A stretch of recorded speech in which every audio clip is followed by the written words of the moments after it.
Hey, we back from the bye week. We back on Facebook too. Mark Zuckerberg, he don't want to see nobody shine. He like James Borrego. Yo, man, what did you do to Zuckerberg, man? Why is he? Why does he have it out for you, man? Next time you come over, I'm gonna tell you the long story about how I got banned from Facebook twice for being me. Just literally being you. Yep, just because my real name is not my stage name. Because Kaiser Sosa is not my real name. I got banned twice. I gotta wait another 18 days before they rename my account. Jesus. No, they won't even enable it. They're just gonna make me a new account. Okay. So at some point we are going to see you back on Facebook. Yeah, but you know how it is when you get a new Facebook account. Cats be like, "Yo, is this really you? Is this really you, man?" And that's did you get hacked? This really you? So that's what I was thinking about the Panthers today. Is this really y'all? Is this really y'all? Did the Panthers hack the universe today? Is that really it? Because they made me look stupid. You know, early in the season when we were making our predictions, and this was like the first two games, we were looking at the schedule, and I remember saying, because people in the chat said I was crazy, and afterwards I said, yeah, I guess I am crazy. I had said that Seattle was a winnable game because I felt like the Panthers were better than the Seahawks. Right. And this, at the time, the Seahawks were not like atop their division, right? And people are like, you crazy. Seahawks way better than the Panthers, right? And then after I watched the show, I thought, you know what? They're right. The Seahawks are better than the Panthers. And over the last few weeks, the Seahawks are better than the Panthers. So last week before last, we both picked Seattle to win because road game, Panthers have not won a road game all year. Seattle is a house of horrors traditionally for the Carolina Panthers. It's just a tough place to play against a better team, right? Right. And they went out and won. So I'm dumb. I don't know what the fuck I'm talking about, apparently. If it's going to be this way, Kaiser, I'm going to pick the Hornets to go undefeated. Like every week from now on, I'm just going to – if it's going to be like this, you know what I'm saying? Oh, no. I'm sorry. I'm going to pick the Panthers to lose every game if it's going to be like this. Yes. If we're just going to be wrong, like I'm just going to go opposite. You know what I'm saying? Yeah. Anyway, man, welcome, y'all. We haven't seen y'all in 2 weeks, man. I hope everybody's doing well. Thank y'all for tuning in. This is a late night edition of Under Construction. Not really late, but when you're old like me and Kaiser, it's late. You know what I'm saying? So that's true, yeah. Welcome, man. Kaiser, man, let's jump right into it, brother. Yeah, man. Hey, man. Look, man, general thoughts before I give mine, man. I'll let you go first, man. Like Willie Smith said, it's coaching. It's amazing what a difference. What an understatement. Coaching makes. Yeah. Matt Rule would have lost today. I mean, it just would have. I still think that there are a few kinks that Wilkes needs to work out between him, McAdoo, and Holcomb. But our brother Vince said this in a chat with us earlier, and it was true. He said Matt Rule could pick talent, but he didn't know what to do with it. Yeah, I don't know what to do with it. And I'm gonna be a little fair to Matt Rule. This is the team that he built, right? Right. And you put a new coach in there, and we're beating teams we're not supposed to beat. Right. Yeah, on the road. Yeah, on the road. Looking good too. That defense looks real good against the explosive Seahawks offense. How many times are they gonna say that shit during the game, man? Right. Well, that offense did not look very good against an explosive Panthers defense. I thought J.C. Horn's going to have 27 interceptions. They looked implosive today because that offense looked like they were about to implode. I'll give the Seahawks credit. They survived some haymakers we threw at them in the first quarter. Just like you said, I thought J.C. Horn was about to have 3 pick sixes today, man. This dude was just all over. Frankie Louvu was in Geno Smith's face. Yeah, every single time, man. And I know I'm mimicking a lot of what you say, but I feel the same way, man. I think there are some kinks that do need to be worked out. I don't think the game was perfect. I really, really don't like the way we ended the game. If I'm Coach Wilkes, man, I'm pretty damn upset at the way the game ended. Like just kind of keeping that door open and getting really, really sloppy on that last drive. I was not a fan of that, man. Yeah. Plus, Pete Carroll is a great coach. I mean, he's going to go down as one of the best ever in the NFL. And like I said, Seattle, they survived those haymakers and they kept playing. Like they're not a team that's just going to give up and pack it in. Yes, props to Pete absolutely. I do feel like I'm gonna give a knock to. I don't know if this is Wilkes' call or not, but I already know where you're going. Yep. Run the ball, man. Why do you pass the damn ball 4 times on the 2-yard line? I get it. Because if I was playing Madden, I would say, they know I'm gonna run the ball. You're making a Madden. Right, yeah. Because that's what that was. That was some Madden shit, right? You like, okay, he knows I'm gonna run the ball. I know I'm gonna run the ball. Let me see what he does when I pass it. Okay, so you get an incompletion. Now you're 3 downs, and it's not like it was 1 or 2 yards. It was like 3rd and 5, I think. So or 1st and 5 yards to go to goal. So now you're like, okay, all right, we liked that look. Let's try it again. Get an incompletion. Okay, so now it's 4 down territory, but now you're almost out of 5 yards. Is going to be tough to run. It's going to be tough to get 5 yards into play. I tell you what, if Coach Wilkes, I'm telling you, he needs to take that defense out to Steak 48 tonight, because that defense might have saved him on that particular possession, because you don't do that if you don't trust your defense. You understand? Right, you're not you're not even thinking about making that 4 down territory if you don't trust that defense, man. Just a weird call. If they lose the game, it would have been because of that. Oh, come on now. That would have came back to really haunt them. Absolutely, man. And what I would like to have seen was maybe, run the ball. I mean, maybe run 2 times in a row. Make it a little more manageable and still make it 4 down territory, man. But just, they hadn't been able to stop even late in the game when Seattle knew we were going to run to salt the game away. Yeah, they were stacking cheerleaders in the box, dog, and they still couldn't stop Chuba and Deontay. They just couldn't. So hey, speaking of that, Coach Wilkes has made it a priority to say that we are establishing an identity as a running football team. Can't argue with that this game. All right, Deontay Foreman 21 carries, Chuba 14 carries, Blackshear 4 carries, Sam Darnold 4 carries. Chenault and DJ Moore got in the mix in the running game. So I like to. It's refreshing to have a coach who says what our identity is, and then actually goes out and integrates the identity. You know why? Steve Wilkes is a Charlotte guy, and here's what I mean by that. Every team in the league has their identity, and really, it never changes. Right. It really doesn't. Right. The Seattle Seahawks, their identity is always going to be play good defense, have a solid enough offense with a good, stable receiver core. That's their identity. Pittsburgh Steelers, what their identity is going to be, even when they suck. Same identity. The good teams stick to that. The Carolina Panthers' identity has always been, since 1996, you're going to run the ball, you're going to play really good defense. That's it.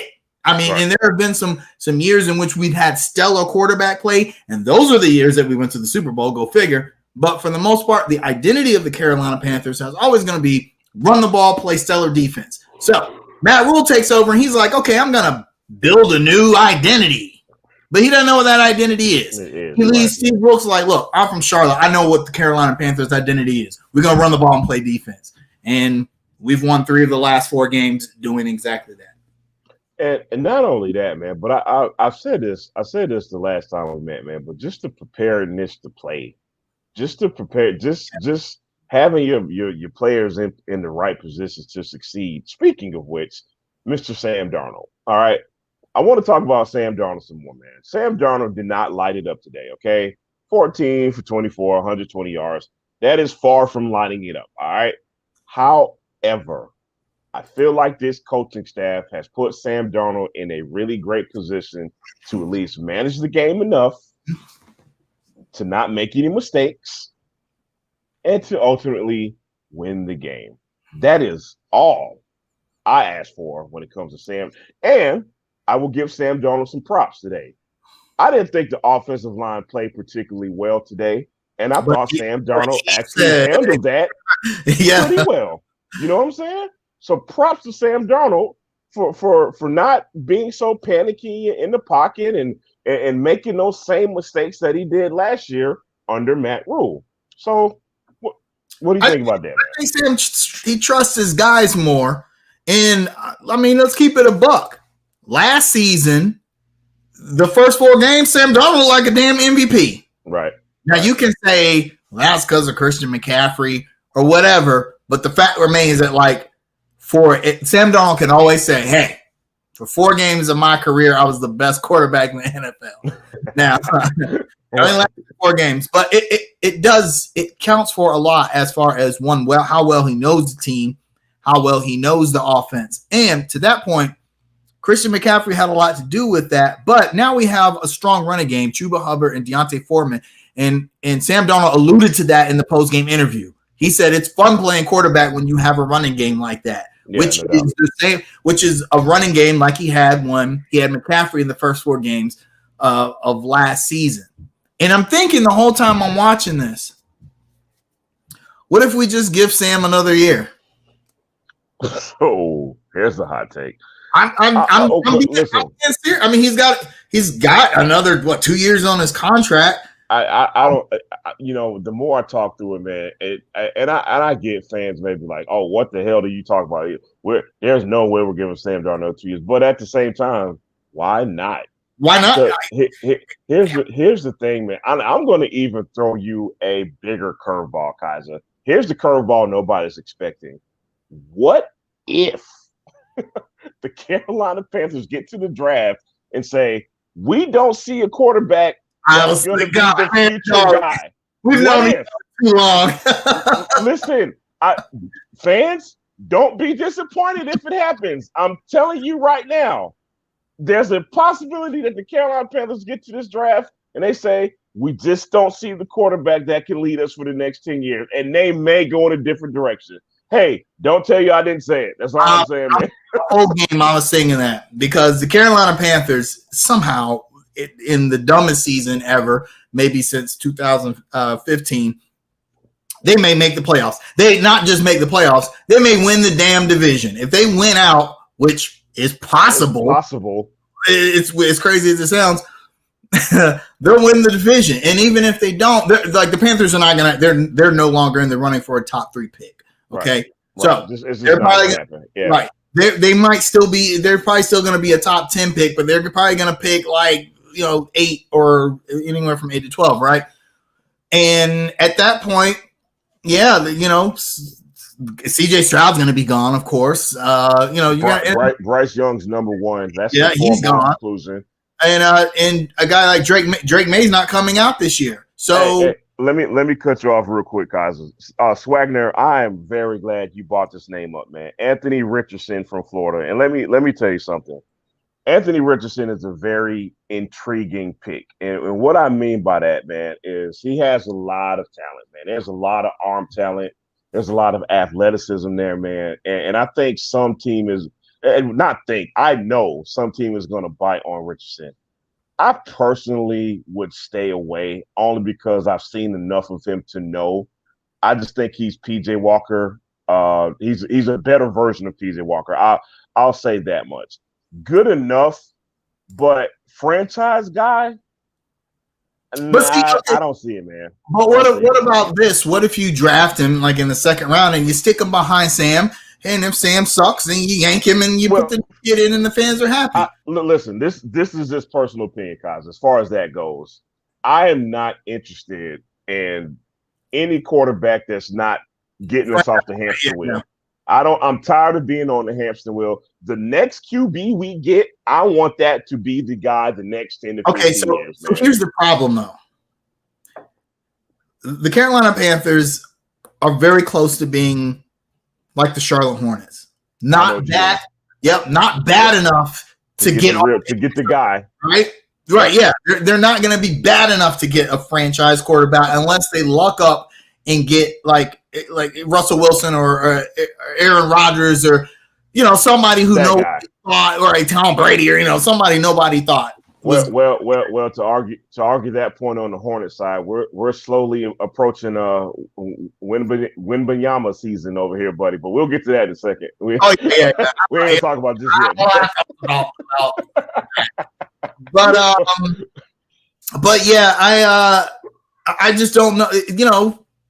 I really think the Carolina Panthers' best chance in the next few seasons, if they don't want to waste this defense, and if they can't get a big name quarterback out of free agency or via trade, is to finish building the offensive line, run a game of defense, and have a game manager quarterback. Yeah. Many teams have won a Super Bowl that way.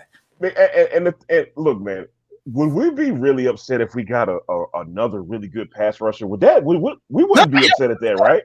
You put somebody on the other side of Brian Burns. I mean, I imagine, what would this defense look like this year if Hassan Reddick had stayed? I mean, do you see what Hassan Reddick's doing in Philly? Exactly. Yeah. Anyway, I don't want to cry. So yeah. Anyway, let's get back to the game. Right. Just we always jump ahead because that's what we do. That's what sports fans do. I mean, honestly, the game wasn't even that. It was kind of pedestrian, right? If you look at it, you would think, and they even said this on the broadcast, this was maybe the Panthers' most complete game of the season. Yeah. I would only say that because it was against the Seahawks. But, for instance, DJ Moore had no catches. No catches today. Big fat zero. Yeah. They only threw the ball 24 times for 120 yards.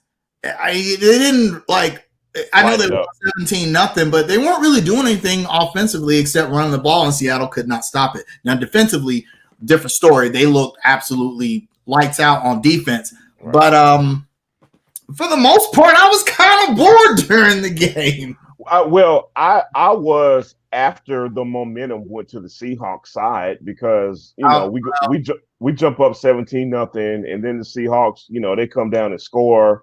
They stop us a few times, and then they make it a game. It was 17-14. And at that point, the game just kind of got really stale. No team really made any traction. This game ultimately came down to turnovers. If Jesse Horn doesn't make those interceptions, we're not talking about a Panthers victory today. Let's just jump to defensive MVP. I would come on now. That's obvious. Jesse Horn? Okay, Jesse Horn. That guy, he almost had he was only credited with one pick, but really he had three. One that they called back, and he had another one in the back of the end zone, which was he was clearly out of bounds for that. But what was amazing about that was his job was to go one-on-one against DK Metcalf, which is nobody wants that job. Right. And look, man, physically it's a mismatch. Yeah, and that's not taking anything away from Jason Horn. That's just one play Horn was draped all over Metcalf. He just boxed him out. Yeah, just struck him and caught it. I was like, oh my god. Also, Luvu had a good game. Yeah. Luvu had a big sack. Shaq Thompson actually had a big game. Yo, man, what is it with Marquis Haynes always coming up with these clutch sacks, man? Dog, every fourth quarter when we need to put a team away, Haynes is coming out of nowhere, getting to the quarterback, man. I like it. I love it. Yeah, it's fans. I think fans do maybe understand how good it is to have a good rotation of defensive tackles. You're going to have your anchor guys like Brian Burns, but really, it's guys like Marquis Haynes that makes or breaks a good defensive line because you're going to be able to rotate guys like that in and out and be fresh all the time. Offensive MVP, I guess. Offensive MVP is a little hard because Because I think we agreed the offense didn't really light it up, man. Fuck it, Sam Darnold. I'm going Chuba Hubbard. I thought Chuba Hubbard had the most efficient game.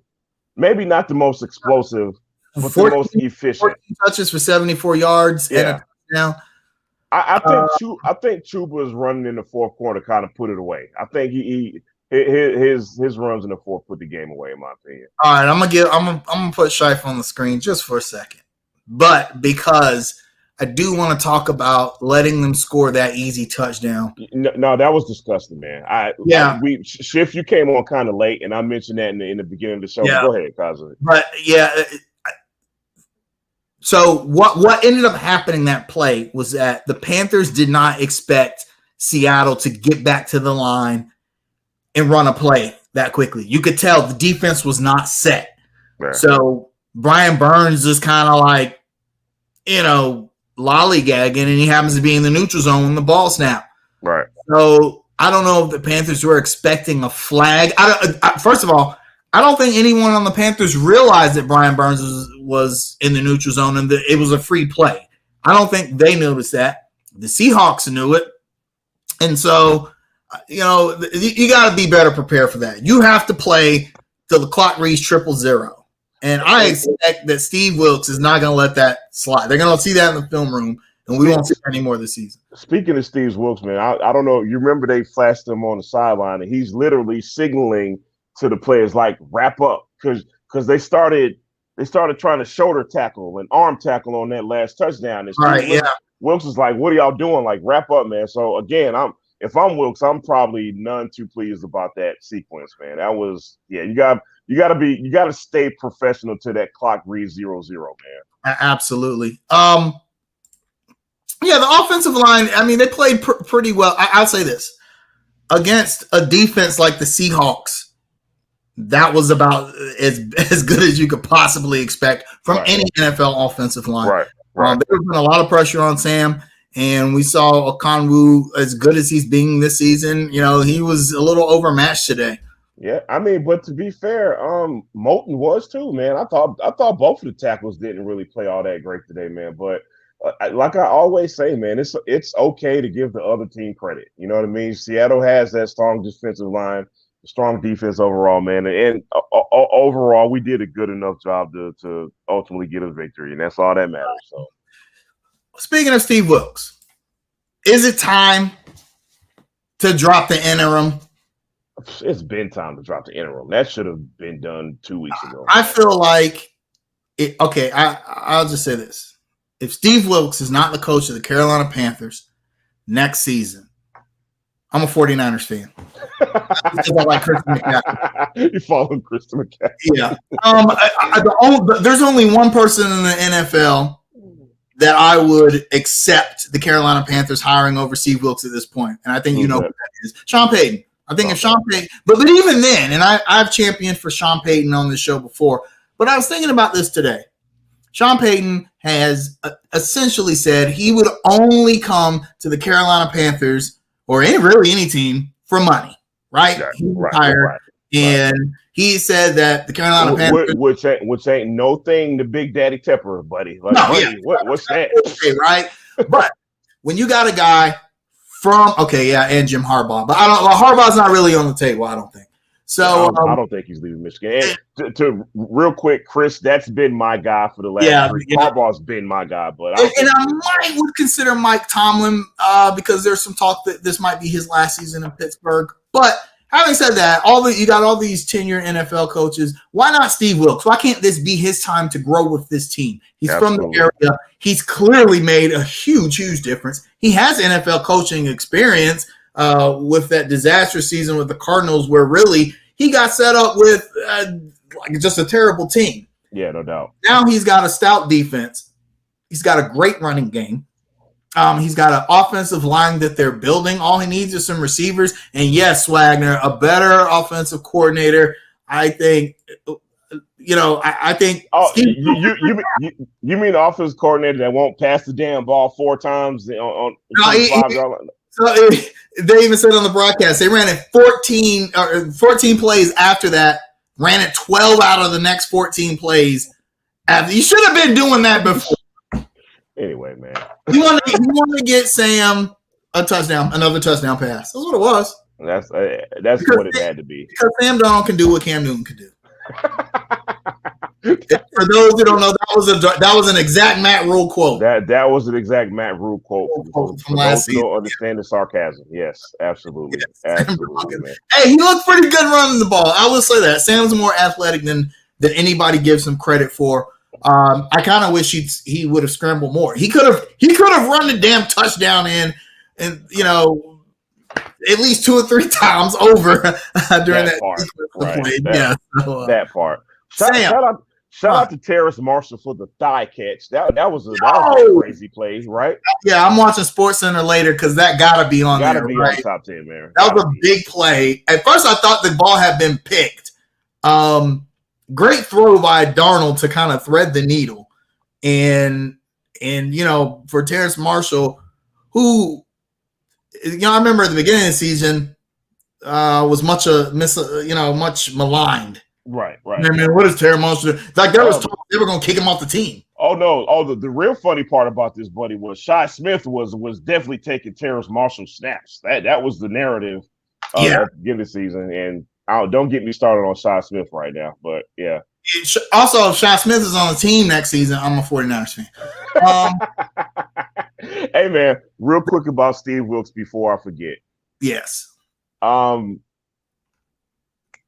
Thompson, no matter what you think about the guy, he has a whole bunch of respect in that locker room. I've heard this from inside sources.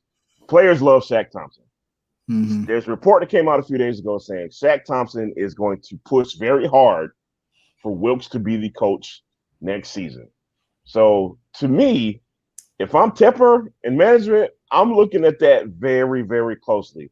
Because if you go another route, why would I want to piss off my captain?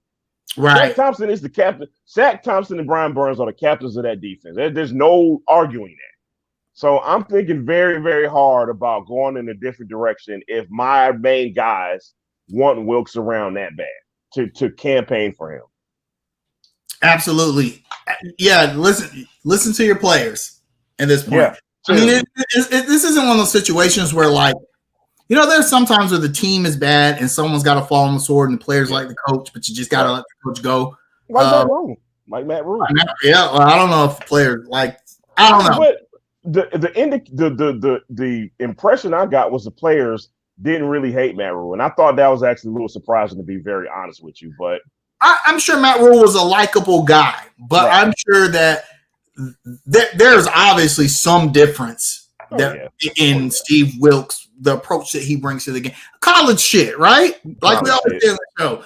Steve Wilks is an NFL coach. Matt Rule is a college coach.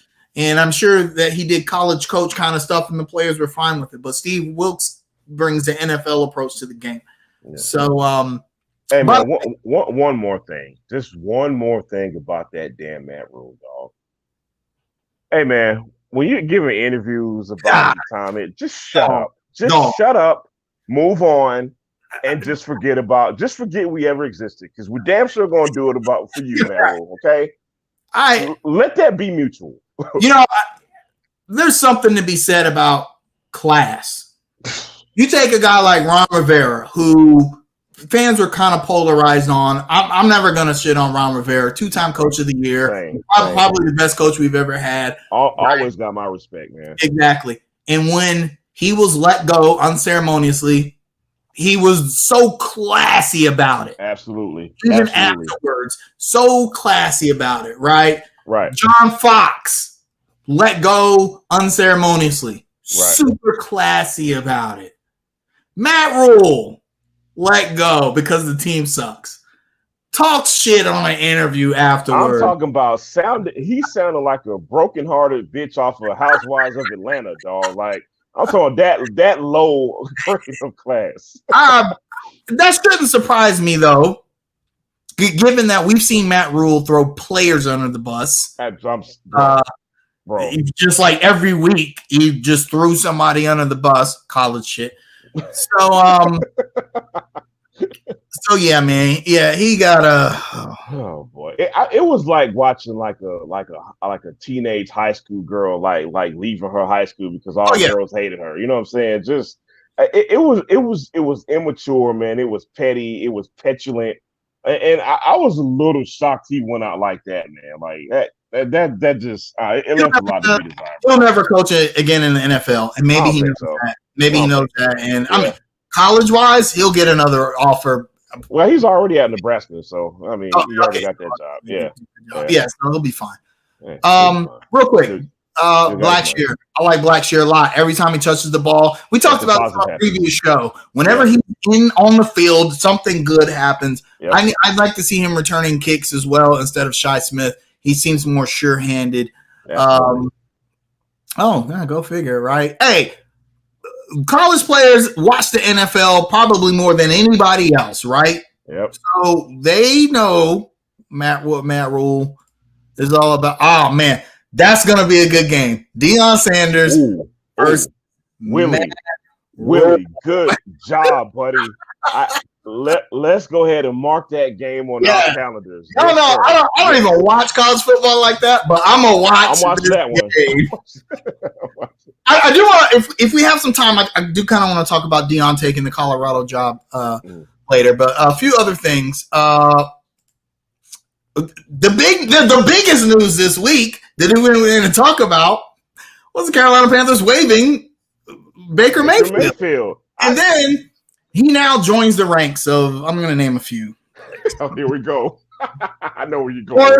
Boris Diaw, Tyson Chandler, Nicholas Batum, Baker Mayfield. Oh, boy. All players that balled out when they left Charlotte. What is wrong with you? How you gonna go somewhere else and not do what you was getting paid to do here? Baker Mayfield waived Monday, picked up Tuesday, didn't even run a full practice. They said he did like a little fill out 7-on-7 on Wednesday, played Thursday night, pulled off a comeback victory. Kaza. My thought on this is going to surprise you. I swear to God, I'm going to surprise you with what I thought about that. I was actually happy for the guy. I was too, actually. I was actually happy for Baker Mayfield. And listen, I swear on everything holy, when he was at the 2-yard line with a minute and some change left, I said, watch this mother effer drive these dudes down the field and score a touchdown. And voila, it happened, man. But listen, man, I never ever thought Baker was some bad guy when he was here. Absolutely not. Yeah. Did he do goofy stuff like headbutt his teammates and overact? So yeah, cool. But we never got the reports that he's a bad teammate or a bad professional. No. You know, man, he never got any slack from coach. He was never a problem with the Carolina Panthers. So there was no reason to really hate Baker Mayfield. And then on top of that, I can't sit here and say, why didn't he do that in Carolina when me and you have been diabolically trashing his team's offense from top to bottom. Yeah. We've always said, hey, man, this offense is bigger than just the quarterback problem. Yeah. So I can't go back on that and say, oh, man, I don't understand why Baker Mayfield didn't do that here. So all in all, man, I'm actually really happy. And to be fair, Baker had some decent games here. Despite this dysfunctionality, I don't even know if that's a word, but he was looking for a home. He was unceremoniously let go in Cleveland in lieu of a sexual assault felon. Right. He comes here. I don't think Baker really knew how to apply himself here. He didn't know if he wanted to be like super aggressive, I'm your leader kind of guy. Yeah. Sam Darnold was already here, right? Like, right. And Kaiser, remember the first game Baker Mayfield played, and me and you talked about this. Like, we was like, this is not the same fiery, intense Baker Mayfield. Like, it never looked like he had fun being here. Exactly. You know what I mean? Absolutely. So, hey, if he's found a home in Los Angeles, that would be cool for him, man. He's gonna. I think he'll do well Now, if you ask me about Nick Batum, which we'll talk about in a second, I will not give you the same. I will not give you the same warm and fuzzies. Let's just put it like that. But hey man, but I'm celebrating. Hey man, I want y'all to look at my bottle of. Oh, you got one? I meant to go get one of those in the next. Yeah, man. I ain't cracked it open yet, so I can't tell you how it tastes, man. But yeah. Speaking of not cracked it open, this is crazy. But when the team, when the Carolina Panthers entered the league back in, this was before they even played a game. Mm-hmm. Okay, so they got awarded the team in '93, and Coca-Cola actually made these special edition Carolina Panthers. I Coca-Cola. remember that. But they didn't even sell them here. For some weird reason, you could only get them in Atlanta. So I remember me and my dad hopped in the car and we drove all the way down it's like 3 hours. But we drove down to Atlanta and he got a 6-pack of those. And they're still sitting on his shelf to this day. Wow. Unopened. Right. I was like, you know what? When the Panthers win the Super Bowl, I'm going to open them. They're going to be flat as hell. They're going to be flat as hell. And it's going 70 years old. It's gonna taste like brown water, but it's gonna be the best taste. It's gonna taste so good. Real quick before we get to the Charlotte Hornets, predictions for next week. We play Pittsburgh at home. Before I get to my predictions, fans, diehard Carolina Panthers fans. I know money may be hard. I know coming off the pandemic, maybe the budget's a little tight. Maybe. Stop selling your damn tickets to these damn Steelers fans and go to the game. Kaza, if I get 2 tickets next week, I'm not taking a no from you. We're going, damn it. We're going, yeah. I actually want to go to this game next week, man. I don't hate the Steelers. I hate their fans so much. And look, let me be very honest. I really truly believe this is a game that we should win next week. All right. So with that being said, I am picking us to beat the Steelers next week in a relatively low scoring affair. I don't think it's going to be as high scoring as it was today, but I'm picking us to win 24-17. I was going to say 2017 Carolina in a game that feels like a road game because the Panthers aren't good enough this season to overcome Steelers fans in the region coming to the game, and they do come to the game. And they do come. They come in a wave. Pittsburgh Steelers fans in Charlotte for some weird reason, and they go to those games. I've been to a few Pittsburgh games at Bank of America Stadium, and dog, it's way more of them than us. Is very, very odd. So yeah. Okay. All right. Are we ready to be depressed? All right. So everybody. I'm gonna do some buy or sell. Let's do some buy or sell. I always like buy or sell. Oh, we switching it up this week. I can dig it. Yeah, we're gonna do some buy or sell because I have a few questions about the Charlotte Hornets. All right. Do I have any liquor? I think I got some liquor around here. Yeah. Buy or sell. Mason Plumlee's play of late is going to cause him to be traded because his value has gone up. I am going to buy that, and I'm going to tell you why, man. I think the closer and closer we get to the trade deadline, and with the uncertainty of these injuries, I think the Charlotte Hornets are going to be, no pun intended, I think we're going to see us being sellers at the trade deadline. And I think because of Plumlee's expiring contract, he may be a candidate. So I'm going to sell. I'm going to buy that, actually. Mason Plumlee is averaging right at a double-double this season, 9 points, 10 rebounds, which that's not bad. That's actually kind of impressive. But I totally see Mark Williams got to get out there, right? Yeah, no doubt. He's got an ankle injury, but you want to see him on the court his rookie season, I feel like. Just at least get him out there. You could get a lot for, maybe not a lot, but you could get some value out of Mason Plumlee. You package him with someone else.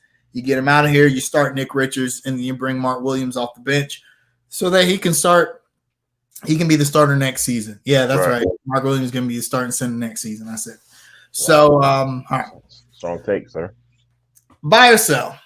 The Hornets are secretly tanking. I don't want to answer this question. No, man. Secretly tanking. I am reluctantly going to sell that only for one reason and one reason only because of who the owner is. I don't think our owner believes in tanking. I truly don't. I just don't. You know what I'm saying? Now, whether Kupchak and him are in alignment with that is a different story, but I just don't think Michael sees it that way. And listen, I do really believe that Gordon Hayward is. I don't know, man. Listen, let me clean this up a little bit. There is so much uncertainty with these injuries right now. It is just so hard, even as a quote unquote podcaster, journalist, whatever you want to call me, and Kaiser. Let me confess something to y'all who listens to us.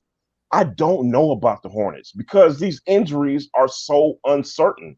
You get what I'm saying? I don't know how serious they are. We don't know if Hayward, Ball are going to play a game together. We don't know if they're coming back next game or next month. We just don't know. But to answer your question, Kaiser, I'm going to sell it ultimately. So obviously the players aren't tanking. No, the players are not. The Hornets actually play hard in every game, even when they know they're overmatched, right? Right. And you would never be able to get someone like Terry Rozier to tank. And plus, it's stupid for players to tank. Like if you tank, that kind of look, man. Here next season, right? That's what I was getting at. If you in a contract year, you ain't tanking. You're trying to get paid. But we know now. You've said that Michael Jordan doesn't tank. But we remember that season. We were at those games. Oh, well, come on now. Yeah. Listen, I remember when he traded Gerald Wallace, everyone lost their damn minds, including me. Let me confess. So did I. Yep. But it was clear what he was trying to do. Right. He knew that being an 8th seed ain't gonna cut it. We've got to do something, and he essentially just liquidated the team. Now, I don't know if that counts as tanking in his eyes, but essentially he knew the Hornets were going to be bad. Now, he stated later he didn't expect them to be that bad. Right. But, I mean, it almost worked. We almost got Anthony Davis. Almost doesn't count. I'm just saying, this season, you got a guy Victor Banana.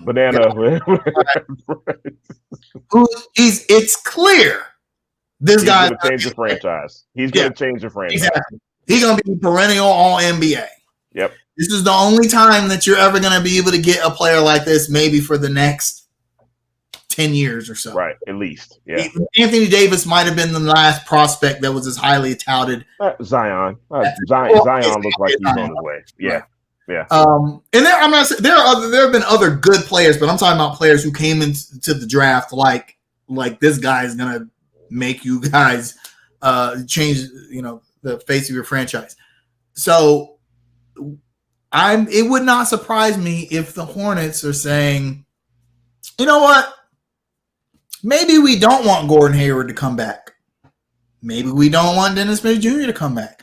Maybe we don't even want LaMelo Ball to come back, because you let LaMelo Ball. First of all, you could make the case that LaMelo Ball is injury prone. Right. He's sitting down for a season. He doesn't play that many games. Gives him a chance to heal up. He's still young. Still got another year. Gordon Hayward is not really even part of this. Plus, you blundered with the misdiagnosis, which now possibly conspiracy theory. Maybe that was on purpose. It's hard to say, right? It's again another level of uncertainty. But go ahead. If you were really wanting to win, you would be like, okay, we need to do whatever it takes to get LaMelo out there. We need to get to get DSJ back out there. Let me cut you off right there. At one point, it appeared that they were doing everything to get LaMelo and Gordon out there. It appeared that way because that misdiagnosis, according to Gordon Hayward's wife, was just some stuff to ultimately get him to play. Right. Yeah. You know what I'm saying? LaMelo, he was out there until a fan tripped him up, hurt his ankle again. So at least at that point, hated fan in Charlotte history right now. Then let's not forget, Kaiser, how what was it? A hamstring turned into knee surgery for a guy who wasn't playing. Let's not forget about that. Yeah, that's so to me. The optics look like at one point the Hornets were like, "Hey, y'all gotta get your ass back out there because we losing too many games." Right. Now the last 2 weeks or so don't quite look that way. Things change very quickly in NBA pro sports, and I think you're right. I think at one point they're like, "Look, y'all got to play through this pain." We talked about this before. Sometimes, players got to play through that so they get used to playing through it. Yeah. But as it becomes obvious, 27 games into the season, we're not going to make the playoffs. I'm done. And realistically, if you're not going to make the playoffs, there's literally no reason to win any games after that. There's not. That's why I hate the draft system as it stands right now, but that's another discussion. There's no point in winning any more games. But we need to be very clear that they changed the draft system to avoid this very thing. That's true, but fans ultimately want. You know what I mean? He's a gambler. He understands odds very well, and being one of the worst 3 teams in the league, that's what gives you the best odds. You then have 14% chance of getting the number 1 pick. You have a 30% chance of getting a top 3 pick and almost a 40% chance of getting a top 5 pick if you're one of the worst 3 teams in the league. Right. So, they're looking at that stuff. Now, let me add another layer to this conversation. This is very important, man. This is very, very important. Okay. Let me repeat this again. The commissioner, Adam Silver, he made a very big stick out of closely monitoring teams that were tanking about doing this same thing because of the Victor sweepstakes. Okay. Now I say all this to say this. They better be careful if they're tanking in stealth, as I like to call it. They damn sure better be very careful because I'm telling you, man, Adam Silver, to me, in my opinion, he's already dropped a hammer on Donald Sterling, on a lot of stuff in the NBA. He's not going to be afraid to drop the hammer if some investigation comes down and it comes out that we're stealthily tanking for somebody. I'm afraid of what he might do to us. Seriously. And I think they need to watch themselves carefully, man. The Hornets are tough because of the injuries. I think if you have healthy scratch like the Clippers, they look mighty suspect to me. Like funny how Kawhi Leonard came back. When he played up, right? Right. Hey, I'm just saying, if you're gonna look at somebody, look at them.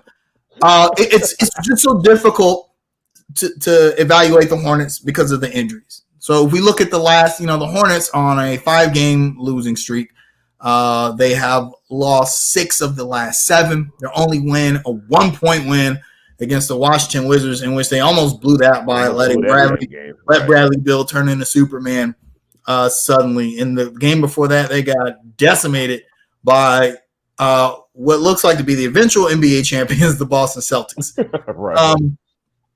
To be fair, this is a tough stretch. Boston, Washington, Milwaukee, Los Angeles Clippers, Brooklyn Nets, the Knicks, and the 76ers.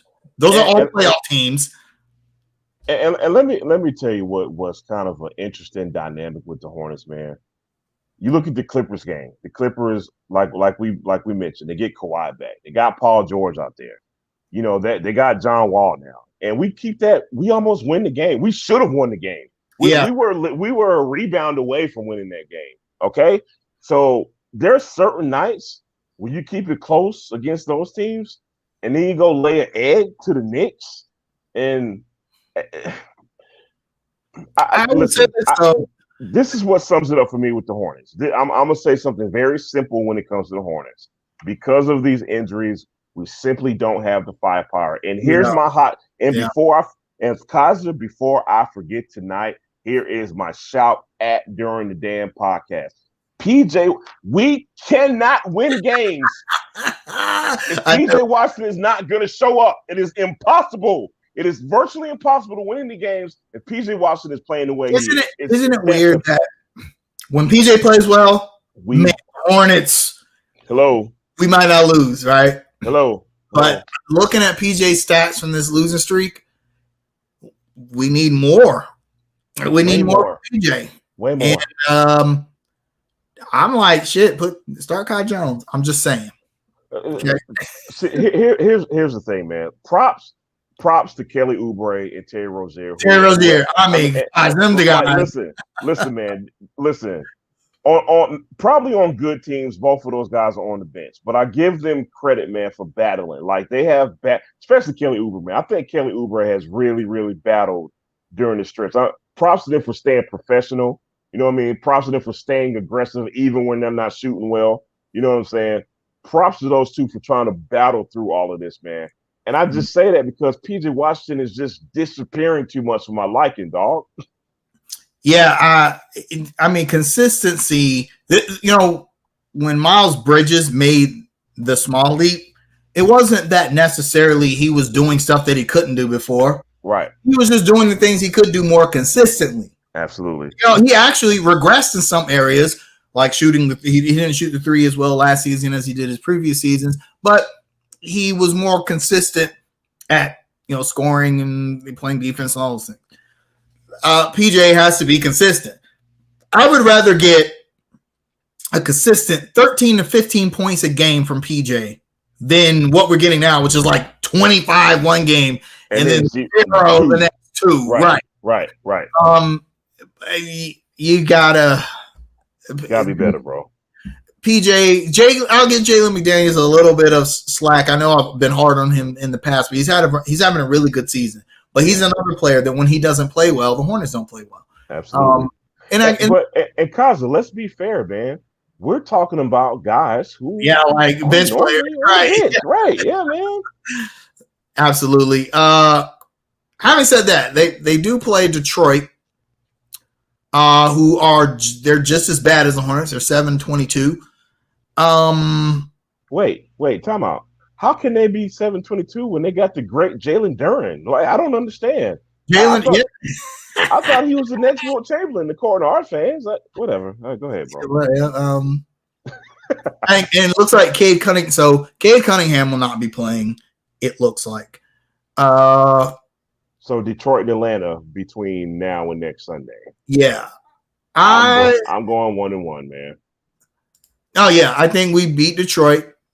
And dang, man, I wish we could beat Atlanta, but we're not going to. Yeah, we're not. Now, look, they're probably still pissed that we dogged them the first game of the season. Yeah. That's when we actually had a halfway healthy team. So. They look a lot better than they did at the very beginning of the season. Yeah. Gosh, I'm looking at this schedule. Dog.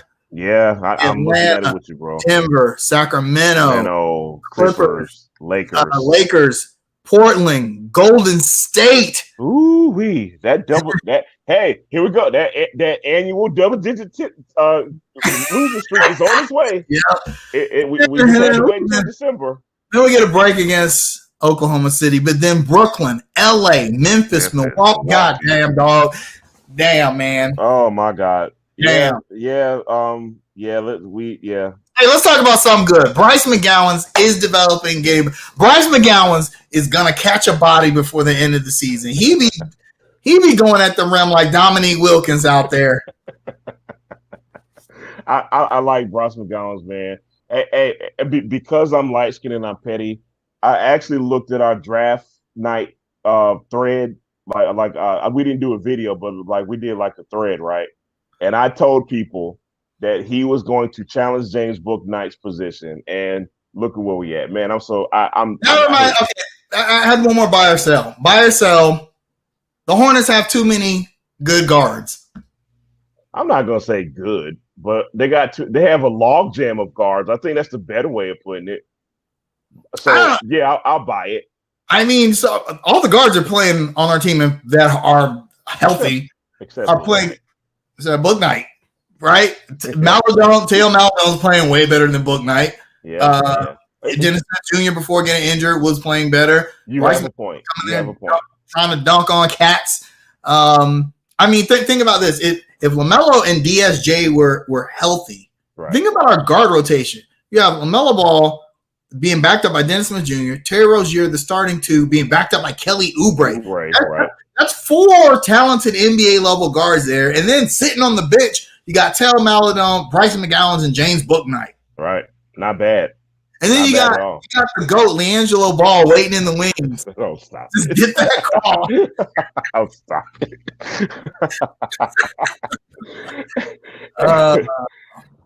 Okay, all right.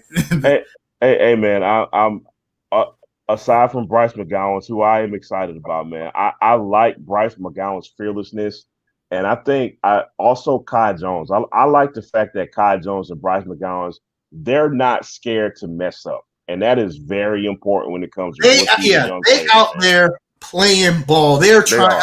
They remind me of the Martin twins. Remember when Cody and Caleb used to come in the game? People would be like, "Who the hell are these guys?" Who are these guys? Right. But they would always give that make an impact, effort, and make the impact, and that's what McGowan's and Kai Jones doing. That's why they're getting playing time. Absolutely. Even Kai Jones, even when he's not putting up like these stellar numbers, but you can tell that the impact on the game when he's in exactly. there. Yeah, exactly. You could tell there's a difference when he's in there.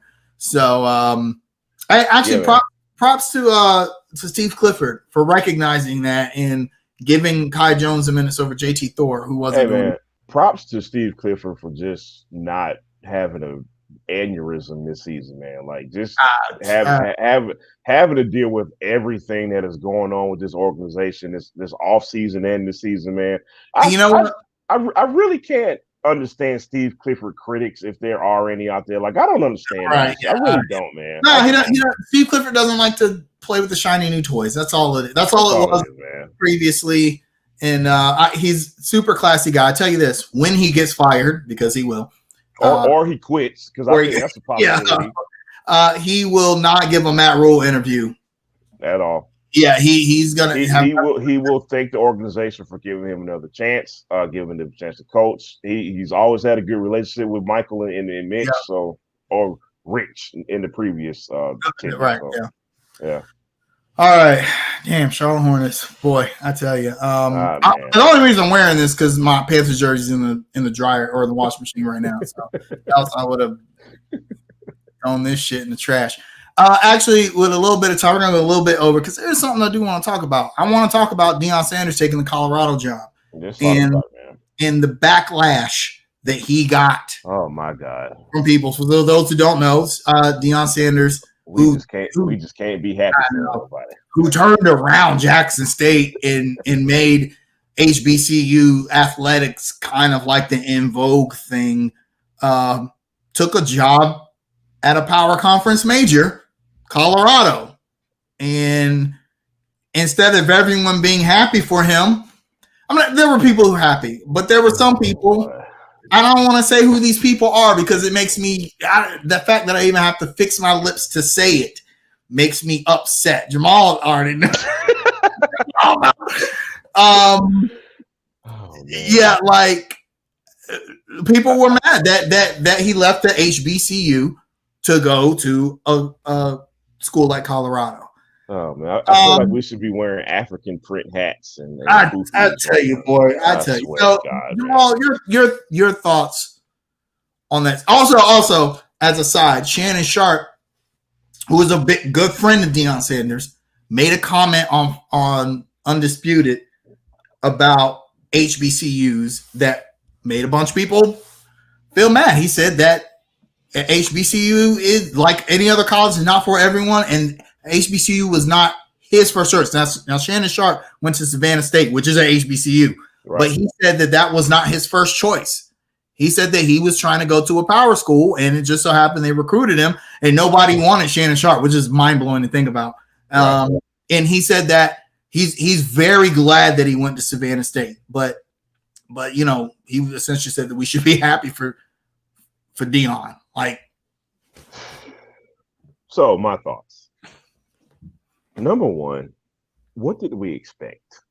Let's talk about this. I was gonna stay in Jackson State forever, dog.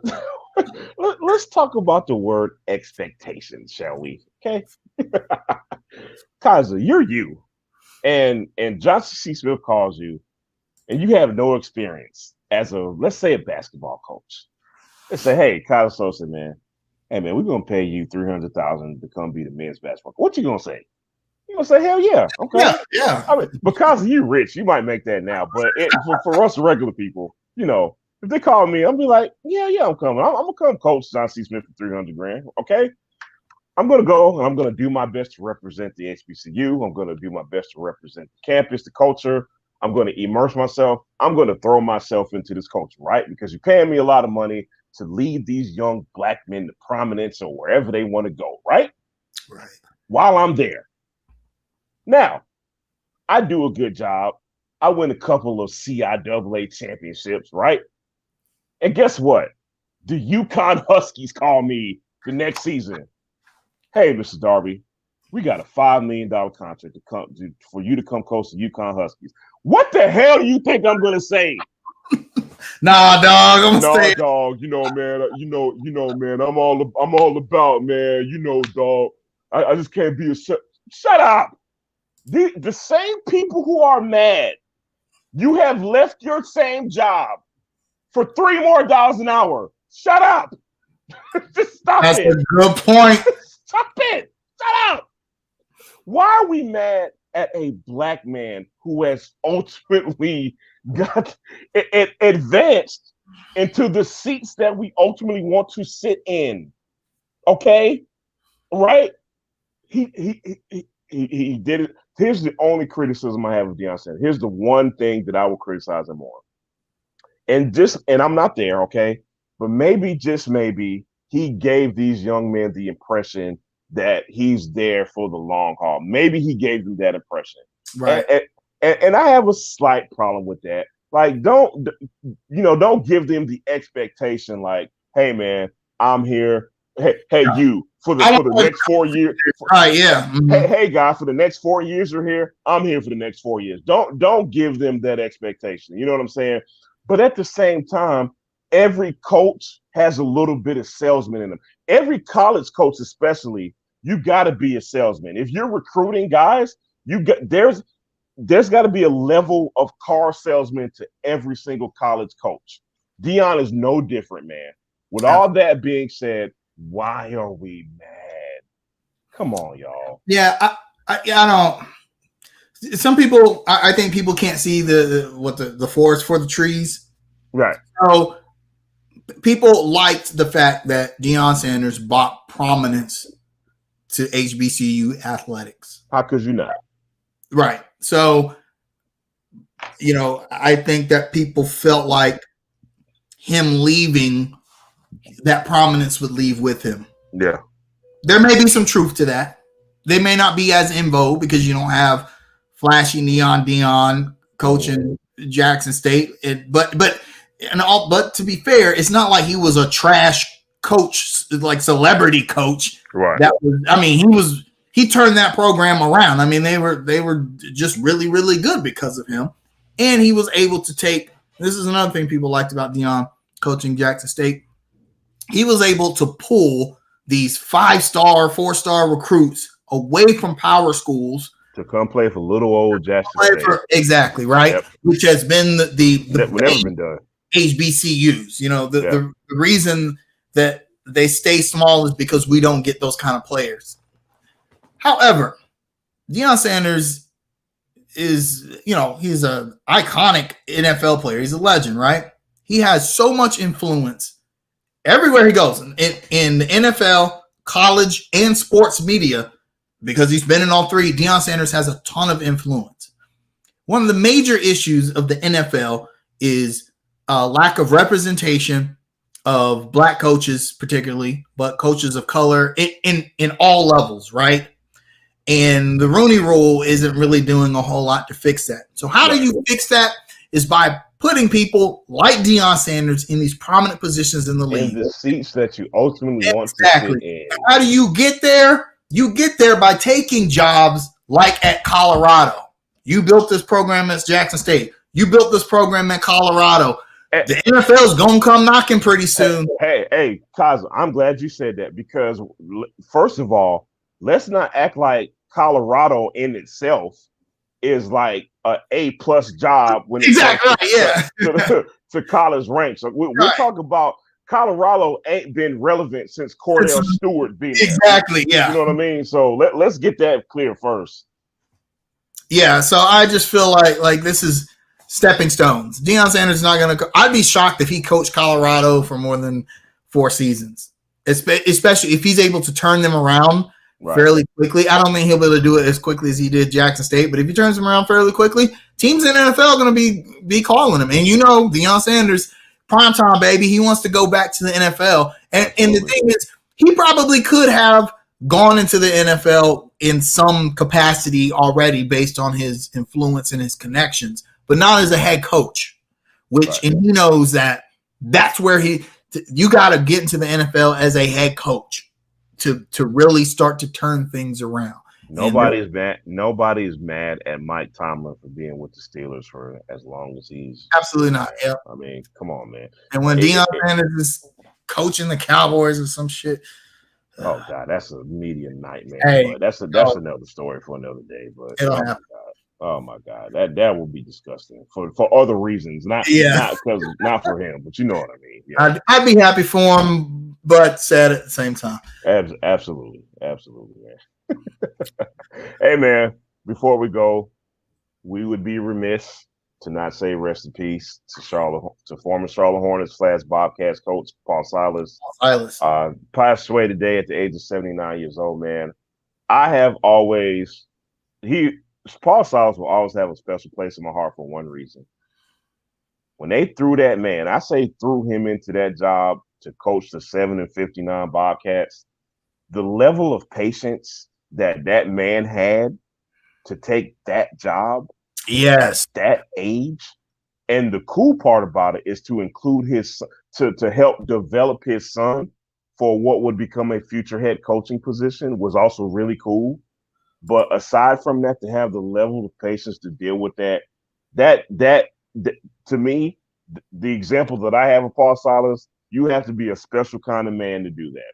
And a lot of people have said, other than basketball stuff, he was a special human being, man. So he knew the situation he was coming into, which is insane. But yeah, truly lost a Charlotte legend, man. Basketball icon, Charlotte legend. LeBron James' first coach. Yep.